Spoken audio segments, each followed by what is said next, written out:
Assalamualaikum warahmatullahi wabarakatuh.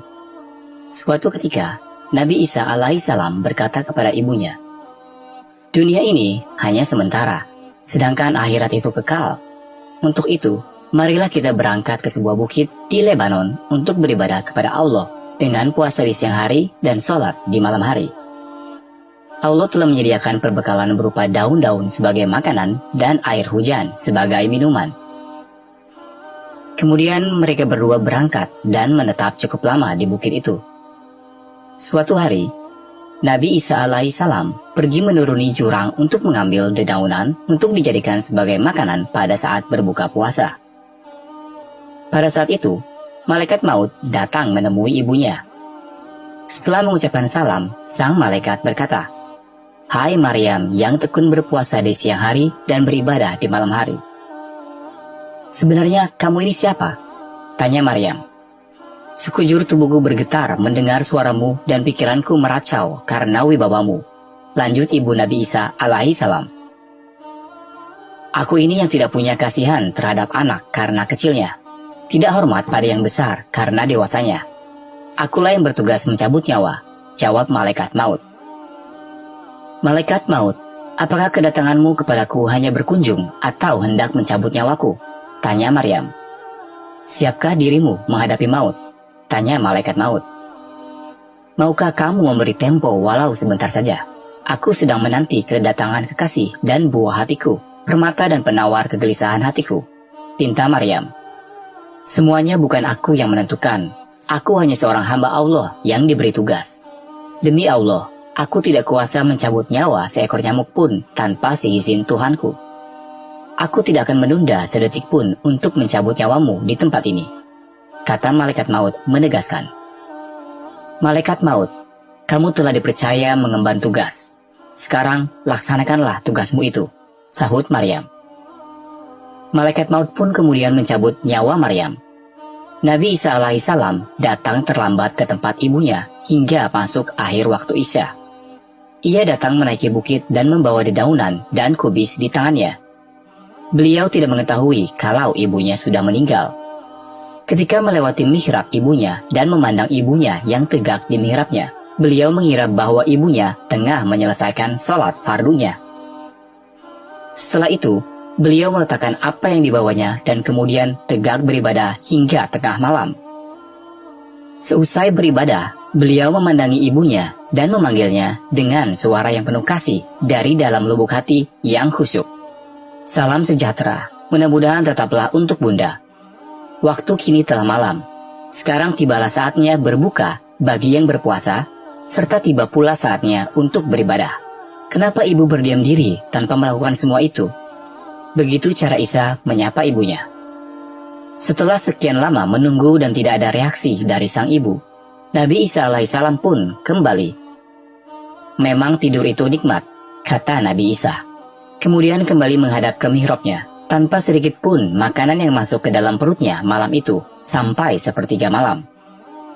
Dengan menunjukkan rasa hormat kepada ibunya, beliau pun memanggil lagi ibunya dengan suara yang penuh kasih.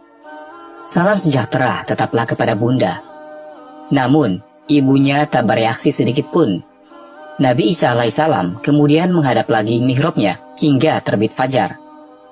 Kemudian beliau meletakkan pipinya pada pipi dan mulut ibunya. Beliau pun memanggil seraya menangis. "Salam sejahtera tetaplah teratur untuk Bunda. Waktu malam telah lewat. Kini waktu siang menghampiri kita untuk melaksanakan ibadah sholat kepada Tuhan yang Maha Pemurah." Melihat kejadian itu, para malaikat dan jin menangis. Bukit-bukit di sekitarnya bergema.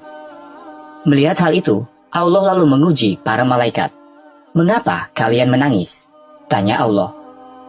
"Ya Allah, Engkau Maha Mengetahui," jawab para malaikat. Kemudian Allah berfirman, "Sungguh aku Maha Mengetahui lagi Maha Penyayang." Tiba-tiba ada suara, "Isa, angkatlah kepalamu. Ibumu sekarang telah wafat dan Allah memberimu pahala yang besar." Nabi Isa alaihissalam pun mengangkat kepalanya sambil menangis terisak. "Siapakah yang menyertaiku pada saat sunyi dan sendirian? Siapakah yang menghiburku di perantauan ini? Siapa pulakah yang membantuku dalam beribadah?" kata Isa ketika itu. Kemudian Allah menyampaikan wahyu kepada bukit untuk menasehatinya. Isa, apa yang kamu risaukan? Tidak inginkah kamu jika Allah yang akan menjadi penghiburmu? Kemudian beliau pun turun dari bukit menuju sebuah perkampungan Bani Israel. Sesudah menyampaikan salam, beliau menjumpai mereka. Siapa kamu ini? Wajahmu begitu bersinar sehingga menerangi rumah-rumah kami. Tanya Bani Israel pada Nabi Isa. Aku adalah ruh Allah. Aku ini Nabi Isa alaihi salam. Ibundaku telah wafat dalam perantauan. Sudilah kiranya kalian mengurus jenazahnya, memandikan, mengafani, dan menguburkannya. Jawab Nabi Isa alaihi salam sambil meminta bantuan pengurusan jenazah Bunda Maryam pada Bani Israel. Maaf, ya ruh Allah. Bukit itu banyak sekali dihuni oleh ular besar dan ular kecil. Bahkan selama 300 tahun, leluhur kami tidak berani menjamahnya, kata mereka. Meski dengan kecewa, beliau pun kembali menaiki bukit itu. Pada saat itulah, beliau bertemu dengan dua orang pemuda yang baik. Beliau mengucap salam dan kedua pemuda itu pun menjawab salamnya. Hai pemuda, ibuku wafat di perantauan. Aku mohon bantuan kalian untuk mengurus jenazahnya, pinta Nabi Isa. Kenalkan, aku ini adalah malaikat Jibril dan ini adalah malaikat Mikail. Ini obat tubuh dan kain kafan dari Tuhanmu. Ketahuilah, pada saat ini, bidadari dari surga yang cantik-cantik sedang memandikan dan membungkus jenazah ibumu dengan kain kafan ini. Lalu, Jibril lah yang menggalikan kuburnya di atas bukit itu. Mereka menguburkannya setelah menyolati dan menghormatinya. Kemudian Nabi Isa alaihissalam berkata, Ya Allah, hanya Engkau yang melihat posisiku dan mendengar keluhku. Tiada sedikit pun urusanku yang tersembunyi darimu. Ibundaku telah wafat dan aku tidak menyaksikan wafatnya. Untuk itu, izinkanlah dia berbicara kepadaku. Setelah itu datanglah wahyu yang mengizinkan dia berbicara dengan ibunya. Beliau berdiri tegak di makam ibunya seraya berbicara dengan prihatin.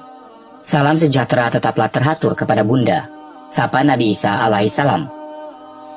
Lalu terdengarlah suara dari dalam kubur.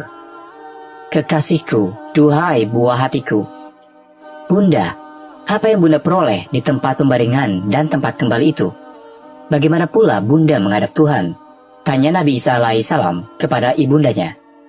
Aku memperoleh tempat pembaringan dan tempat kembali terbaik. Aku mendapat ridho Allah dalam menghadapnya. Jawab ibunya. Bunda, bagaimana dengan rasa sakit saat maut menjemput? Tanya Nabi Isa alaihissalam menyempatkan diri. Demi Allah yang telah mengutusmu sebagai nabi yang membawa kebenaran. Sampai saat ini, rasa pedihnya maut masih belum hilang dari kerongkonganku. Kehebatan malaikat maut pun belum lenyap dari pandangan mataku. Untuk itu, haturkan salam sejahteramu untukku hingga hari kiamat, tutur ibundanya. Wallahu a'lam bishawab. Wassalamualaikum warahmatullahi wabarakatuh.